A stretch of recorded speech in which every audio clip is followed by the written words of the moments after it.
Buenas tardes. Para continuar con el programa, vamos a tener la conferencia Investigación Forense en casos de tráfico de armas, que nos presenta Allison Gonzales, y me voy a permitir leer su semblanza. La agente especial González tiene licenciatura en Ciencias Políticas con énfasis en asuntos internacionales y literatura inglesa por parte del Barrett Honors College de la Universidad Estatal de Arizona en Phoenix. Antes de unirse a la Oficina de Alcohol, Tabaco, Armas de Fuego y Explosivos en 2014, comenzó su carrera en 2010 como analista de inteligencia en la Administración para el Control de las Drogas, o la DEA, en donde trabajó en el grupo de trabajo de áreas de tráfico de drogas de alta intensidad. Durante su estancia en la DEA, participó en numerosas investigaciones, la mayoría de ellas enfocadas en organizaciones de tráfico de drogas. La agente coordinó y gestionó varias investigaciones basadas en inteligencia multijurisdiccionales y multinacionales que resultaron en la incautación de cantidades significativas de narcóticos, armas y divisas, así como en arrestos y condenas de varios sujetos de alto perfil. El impacto de su trabajo en estos casos hizo que su grupo de trabajo recibiera el premio del administrador de la DEA en 2012. Durante su estancia en la ATF, ha investigado el tráfico internacional a gran escala de armas de fuego y círculos de lavado de dinero asociados que operan a lo largo de la frontera suroeste. Una de estas investigaciones que llevó a la incautación de cientos de armas de fuego fue destacada en una presentación a funcionarios del Departamento de Justicia de Estados Unidos, incluyendo al fiscal general William Barr. Ha fungido como supervisora de la Unidad de Inteligencia sobre Armas y de Crimen liderada por la ATF, resolviendo casos complejos y de alto perfil vinculados a pistas de armas delictivas generadas por la Red Nacional de Información de Balística Integrada. Está certificada como especialista en recopilación de medios digitales y es reconocida como experta en informática forense de teléfonos celulares y computadoras por la Sociedad Internacional de Examinadores de Computadoras Forenses. Finalmente, ha fungido como docente en múltiples agencias a nivel nacional sobre el avance de casos a través del uso de telecomunicaciones para fines forenses. Hola, buenos días a todos. Mi nombre es Allison Gonzales, agregada adjunta de ATF. Gran disculpe, estoy aprendiendo español, so necesito un poquito de ayudar con traducción. So today I'm going to be presenting a case study on a previous investigation that I worked as a special agent in Phoenix, Arizona, having to do with binational firearms trafficking between the United States and Mexico. And the importance of this case really centered on the fact that we had a lot of help from peritos that assisted us with tracing of those firearms. Okay. So, So we call it Operation Llantera. I'll get into that here in a little bit. This was,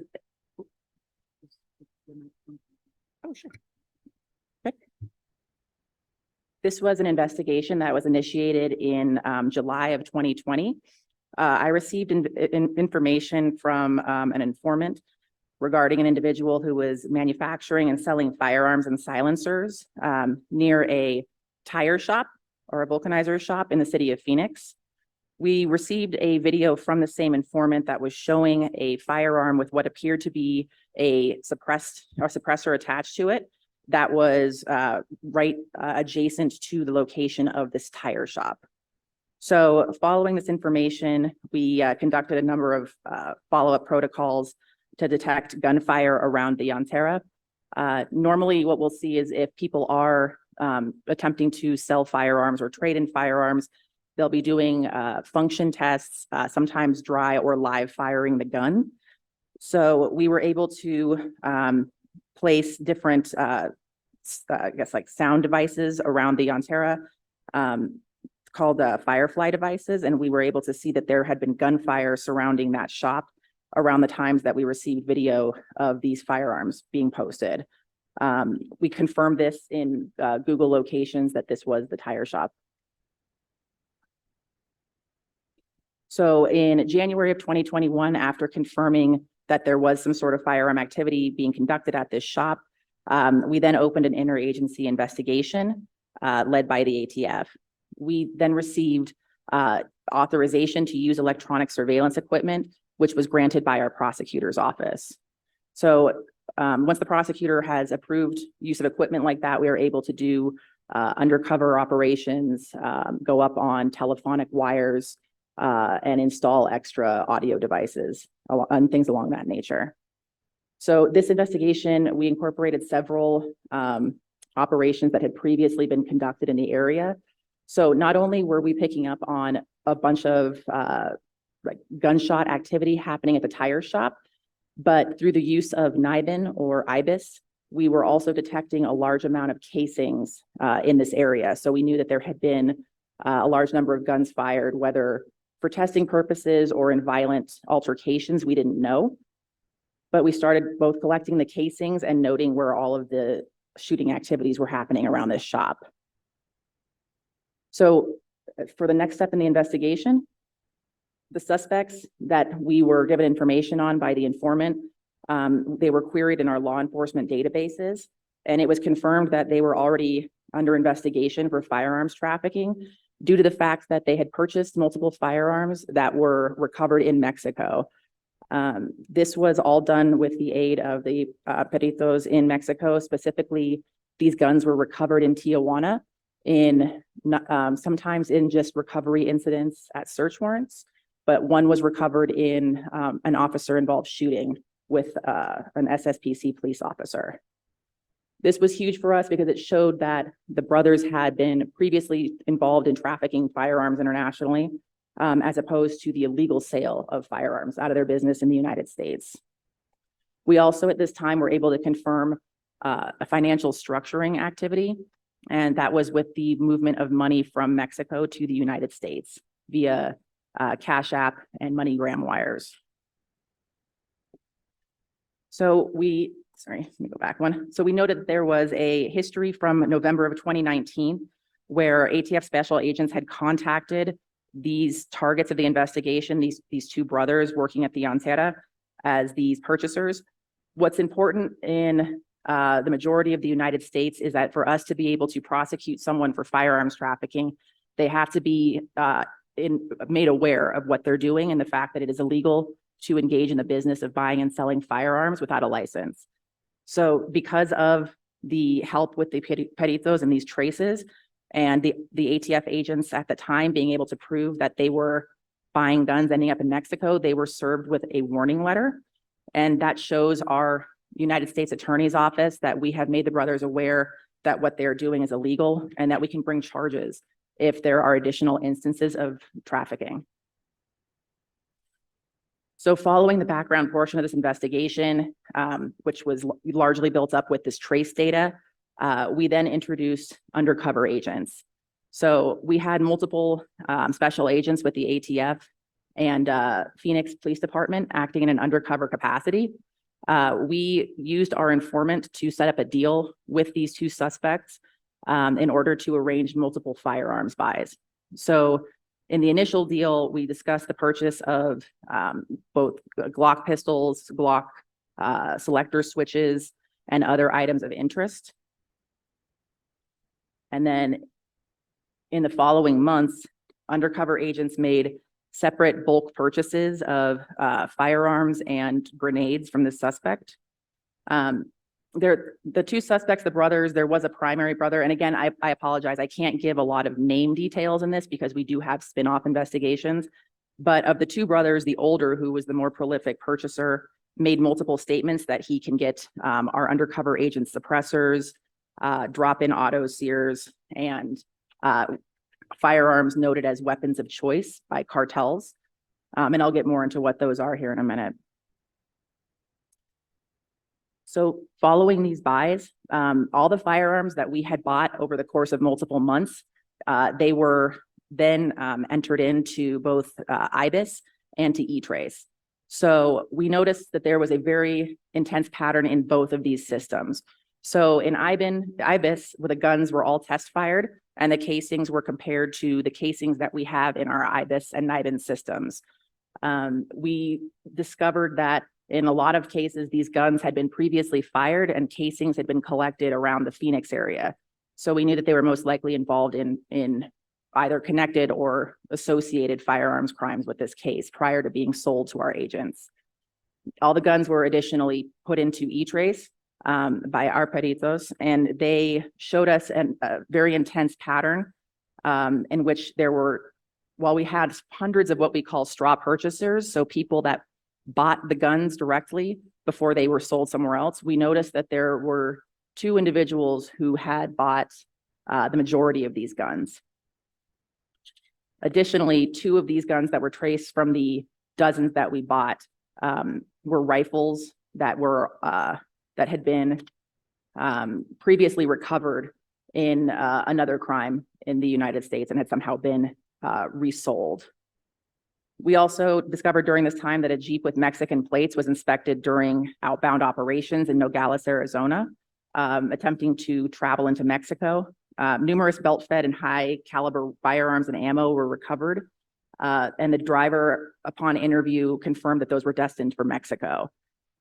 When we downloaded his phone, the same possessor had photos showing firearms that we traced back to one of those same purchasers was already in Mexico. So we used geolocation on the photo. We could see that the guns were already in Mexico, in this case, somewhere in Tijuana, somewhere in Culiacan. And the serial number on those guns, when we traced it, showed the same original purchaser linked to some of the other guns that we had already purchased with our undercovers. Just to cover that, what firearms of choice are in this case and what we were largely buying, the primary targets of this case were specifically asking for Barrett 50 cal rifles, FN SCARs and PS90s, M203 grenade launcher attachments, AR variant rifles, and then Glock pistols, as well as the modifiers to make them full auto. So at this point in the investigation, not only had we discovered through IBIS and through E-Trace that these brothers were engaged in large-scale straw purchasing hub organization and trafficking to Mexico, but we also discovered that they were brokering firearms transactions out of their multiple tire shop businesses. So they would essentially put out advertisements over WhatsApp and have all these people somehow procure guns for them, whether buying them on the open market, online, or at federal firearms licensees or gun stores. So they would then either try to resell them in Phoenix to prohibited possessors or to gang members, or they would then use an associate to assist them in bringing these guns down to Mexico. Just to go into the background a little bit of what we're talking about when we mean conversion device or a SEER, what we're looking at here is what we call an NFA item. So this is an item under the National Firearms Act that in the United States converts a firearm into a machine gun. So that square conversion device is attached to the back of a Glock in this case and allows the weapon to fire full auto. In the United States, the conversion device itself is actually under the NFA Act considered a machine gun, just that little piece. And so that can be in and of itself a 10-year prison sentence for possession. So the brothers were also buying and selling in these as well and offering better prices for Glocks with this attachment pre-installed. As far as additional research techniques that we used to advance this investigation, at this point, again, we had all the info that we needed from all the undercover buys with our agents from the 2 brothers running the shop. But at this point, due to all the trace data information and the casings that we had put into IBIS, we had determined there was a straw purchasing network of roughly 150 active purchasers that were buying guns these brothers were then reselling or trafficking. And this initiated our follow-up investigation. At this time, with the trace data from the Mexico recoveries as well, we were reaching out to our counterparts with ATF Mexico and our counterparts with the government of Mexico in getting additional information on the recoveries from the guns that were linked to these brothers. Additionally, at this time, the NIBIN casings that were recovered, so all those casings that were put into IBIS that linked to the guns that we had bought that were then test fired, we were able, through a system that we call NEST, to identify a large network of essentially illegal street racing gangs that had been shooting at each other for approximately a year. So this tied our case in with a Phoenix PD violent crime investigation, and the recovery of these guns and subsequent interviews of the purchasers of those guns led us to the interview information that helped with the arrest of most of the shooters in the adjacent case for the street racing. Additionally, the forensic analysis of all cell phones seized in this investigation, when we started following up with these straw purchasers, many of them did not want to have the 1001 charge applied, which is lying on a form to buy a gun for someone else. So many of them consented to a forensic dump of their phone. So we downloaded about 25 phones and were able to put all that information together in our analytics software, and it helped us build out this straw purchasing network even more. Namely, what we saw between all of this data was that there was one single purchaser, Juan Mondragon, and he had himself bought over 400 guns in auction houses in Arizona. He had bought them legally from different federal firearms licensees, and we were able to pull the entire list of every gun he purchased. So we knew then that between his purchases and his name linked to Mexico recoveries, that we had most likely the head of the straw purchasing network that our initial targets, these two brothers, were using. Finally, once this individual, Juan Mondragon, had been identified, to clean up the case prior to our next step of search warrants, we in addition to interviews with the straw purchasers, we also opened a financial investigation. So we brought in forensic auditors that helped us to break down the movement of all money that we were seeing going between different individuals in Mexico and the brothers. We also did a mail cover on the business and the homes that we had identified of the brothers, and vehicle and phone tracking in real time, which helped us to identify the movement of the brothers between Phoenix and the border to help us confirm that they were also facilitating moving the guns down to the border before surveillance confirmed that they were using like larger tractor trailer type trucks to cross some of these guns. Following this, we initiated 6 search warrants and 2 arrest warrants into the brothers, their homes, and all the tire shops that they operated. Simultaneously, we sent agents out to go intercept and interview their primary straw purchaser. At this time, he was not placed under arrest, but Juan Mondragon was interviewed and confessed to essentially working for the brothers. And while straw purchasing himself, he was also controlling a vast network of other purchasers that he was using to help take the focus off of him, essentially. He would pay a small fee in order to have young people, usually around 21 years of age, go in and buy a single gun at a time, so they would not be listed on a multiple sale report for ATF and could stay off the grid. He then relied on these people to to give the gun to him following that fee and the money for the gun. And this helped him to collect a large number, upwards of 800 firearms from hundreds of different people that would stay underneath the radar that could then be sold to these brothers. Following this, along with the interviews, we made sure that when we had to bring the brothers in, that the interviewers were specially selected and that the brothers were kept separate, as we wanted to see if they would turn on each other, because we didn't want them to know how much we knew about their involvement in this case.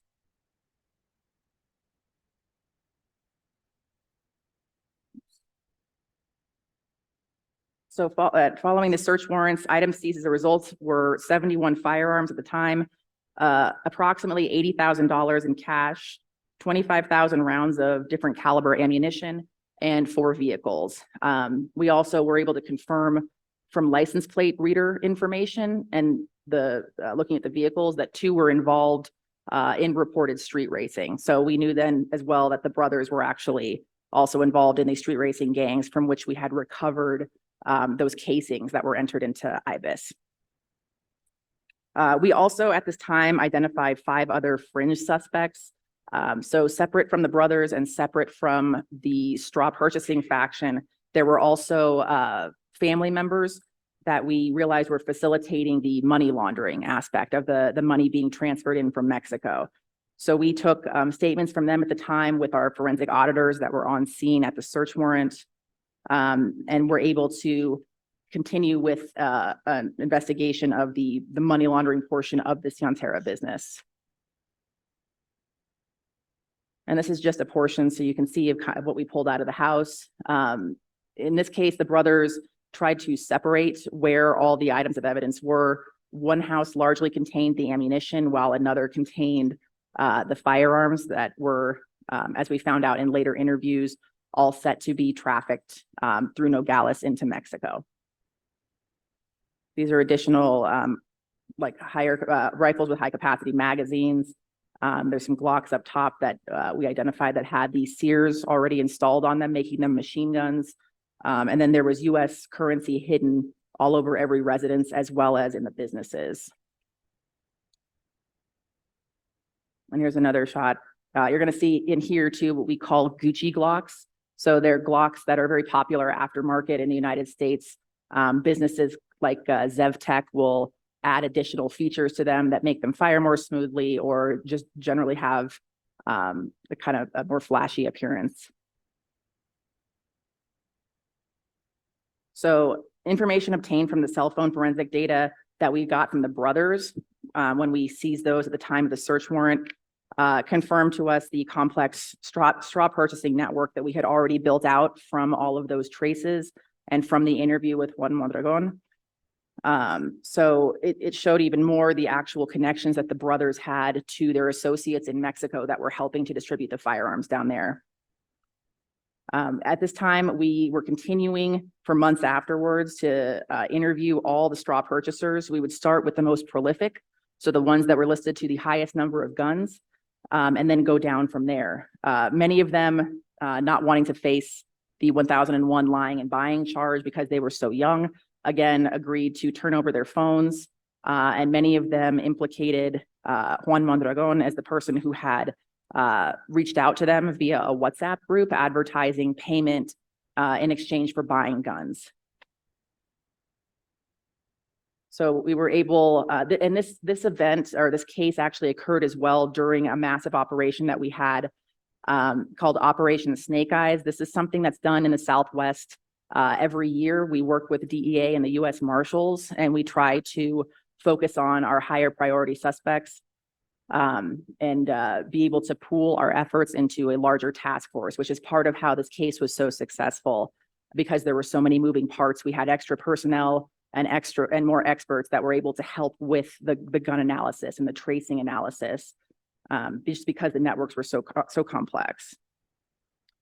The final result of the primary portion of the case was a 39-count federal indictment charging 4 individuals, to include the brothers and Juan Mondragon. The primary charges that we have against them for this type of firearms trafficking is 922A1A, which is that dealing in firearms without a license. And then 924A1A, which is knowingly making a false representation. It's part of lying on a federal form, which was compounded by the fact that many of these straws did it hundreds of times. We additionally were able to file charges for narcotics conspiracy and money laundering, as there was a small amount of narcotics trafficking linked to the brothers, which was a charging enhancement in conjunction with the firearms. As a result of this, a large straw purchasing and firearms trafficking facility was eliminated, as well as the linked street racing crew was also, for the most part, dismantled. The lessons learned from this case was basically the difficulty of interconnection of multiple cases with the same targets. Luckily, we made sure to deconflict our targets very, very early on in the case, because finding out that these brothers had already been investigated, that there were Mexican recovered traces, and that they had been warned was huge, because that meant that we could immediately bring in an attorney and bring charges against these brothers for the fact that they had been notified that dealing without a license was illegal, and that we had linked Mexico recoveries to help prove that trafficking charge. And this is again where that bilateral aid of specialists in both the United States and Mexico is so huge into showing these networks of trafficked gun recoveries.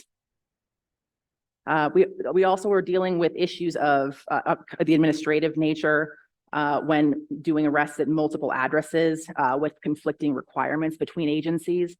So it wasn't just us hitting the houses. We also had aid from what's called the special response team. So kind of like the SWAT teams between ATF, the US Marshals, and DEA.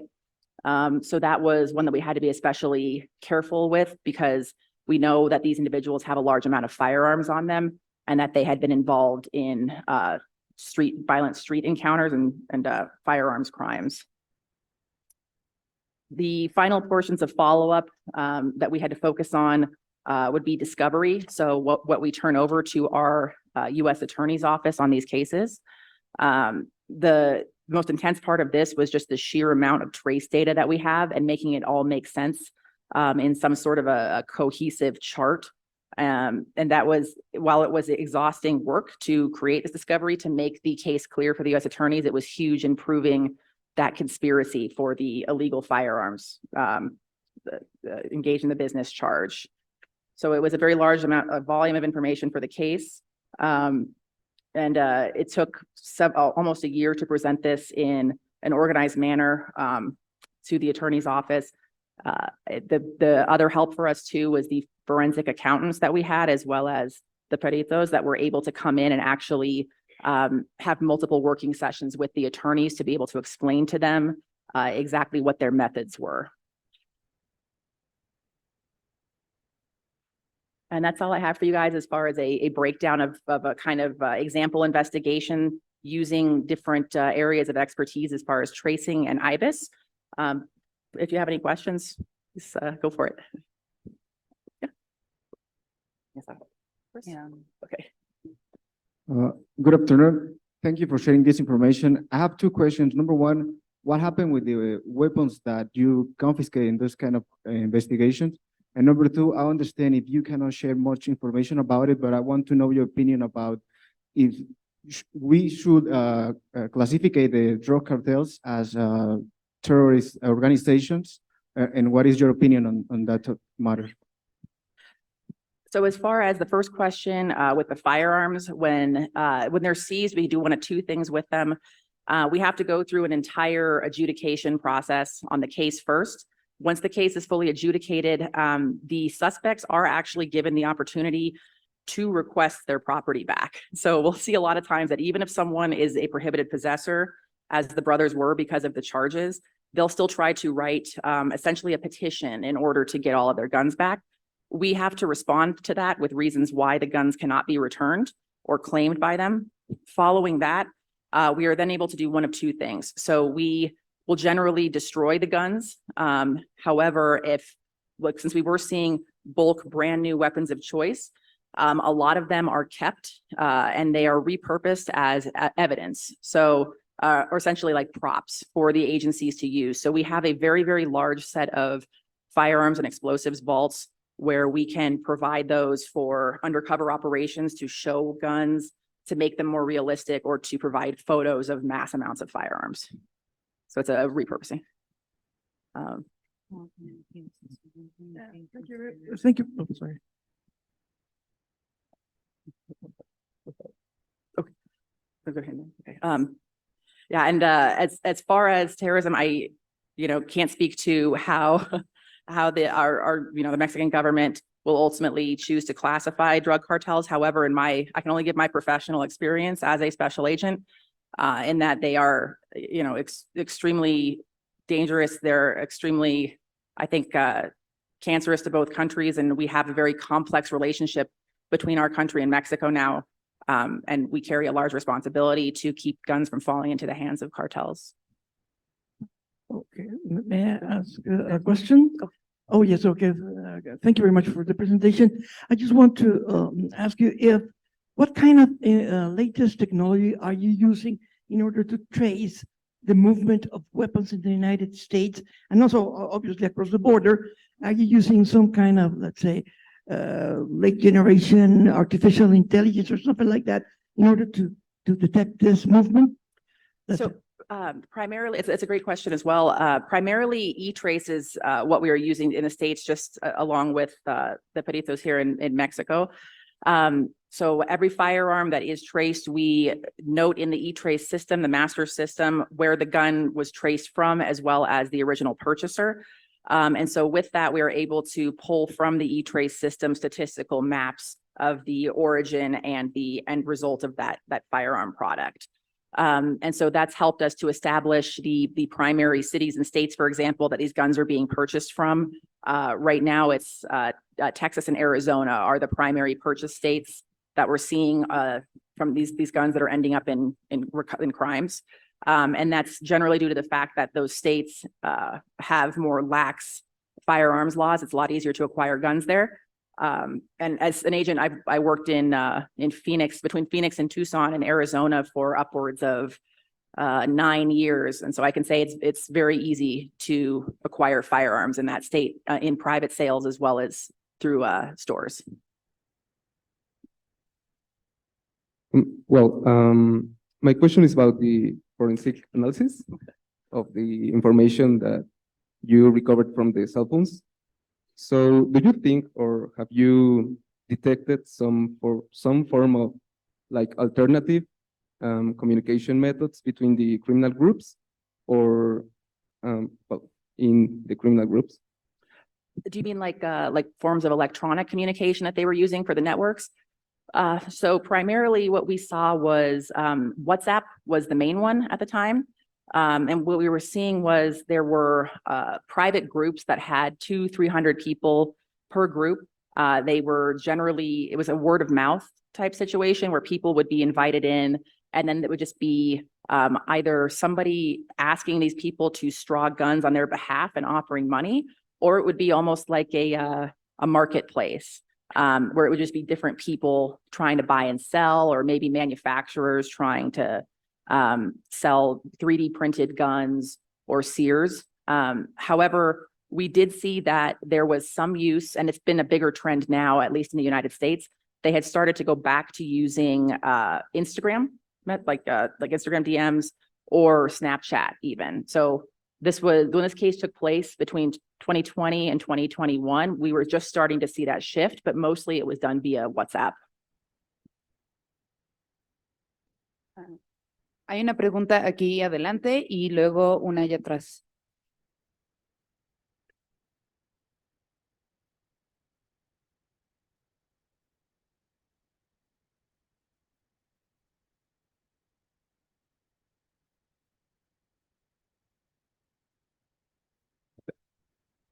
Well, so my question is about if there's some type of tendency in the organized crime groups that we can find in the acquisition of firearms that can help as a tool for the process of the investigation, and also can help about further investigation.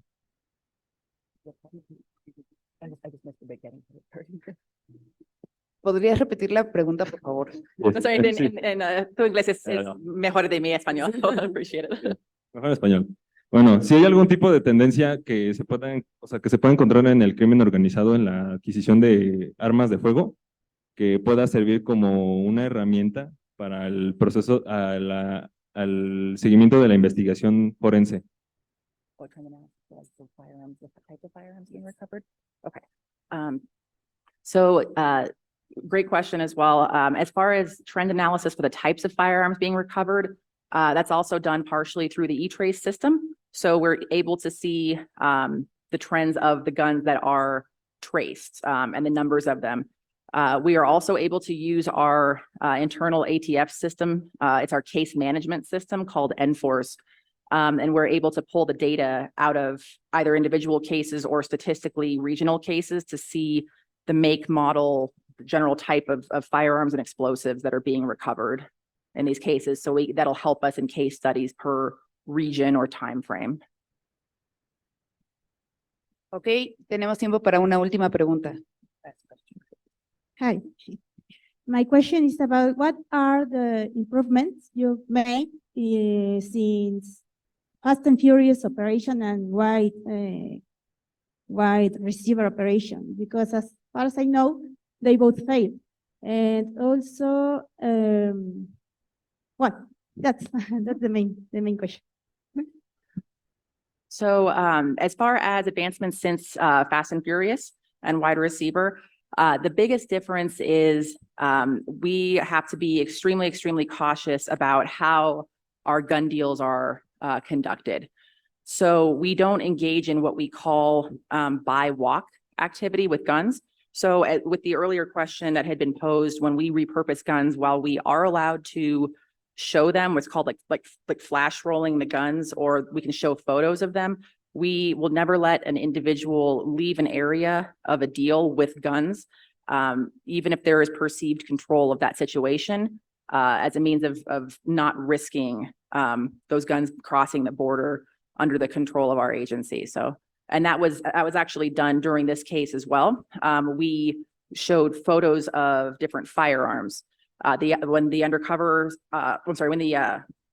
informant introduced the undercovers, they had basically advertised themselves as people that were also engaged in the business of buying and selling. So while they bought guns from the target, they also did show him, the main target, a large amount of photos of guns in our possession to kind of convince him of their criminal activity without ever letting the guns leave our possession.